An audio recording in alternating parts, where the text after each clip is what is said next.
আজ আমি বানাবো পুরোপুরি নিরামিষভাবে পনির বাটার মশলা। তার জন্য এখানে আমি 250 গ্রাম পনিরকে সাদা তেলের মধ্যে একদম হালকা করে ভেজে নিয়েছি নুন ছাড়া।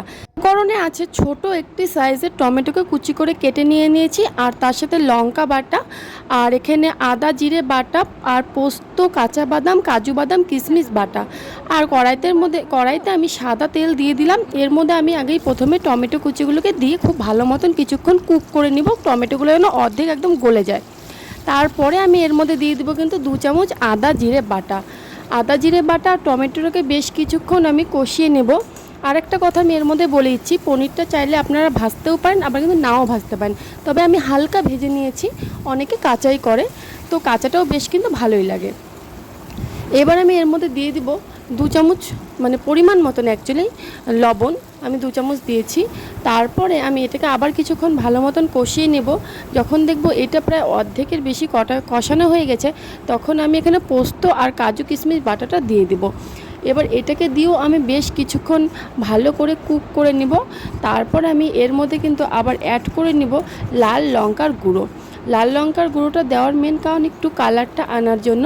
আর আপনারা যদি অনেকেই মানে কাঁচা লঙ্কা খেতেই ভালোবাসেন, তাহলে সেই লঙ্কার গুঁড়োটা দিলেই হবে, আর অন্য কিছুর প্রয়োজন নেই।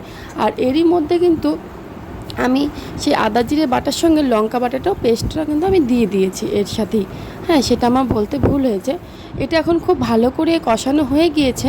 এবার আমি আলাদা একটা পাত্রে একটু হালকা উষ্ণ গরম জলের মধ্যে একটা 10 টাকা দামের আমুলের প্যাকেটের দুধ পুরোটাই সুন্দর করে গুলিয়ে নিয়েছি।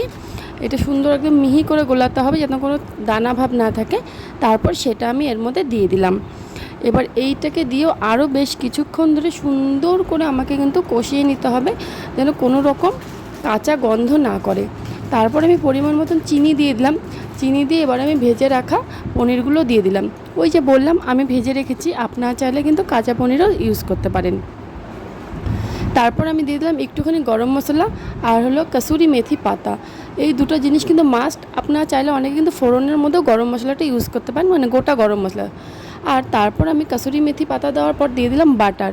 বাটার কিন্তু একটু বেশি পরিমাণে দিতে হবে। এইভাবেই তৈরি হয়ে গেল পনির বাটার মশলা।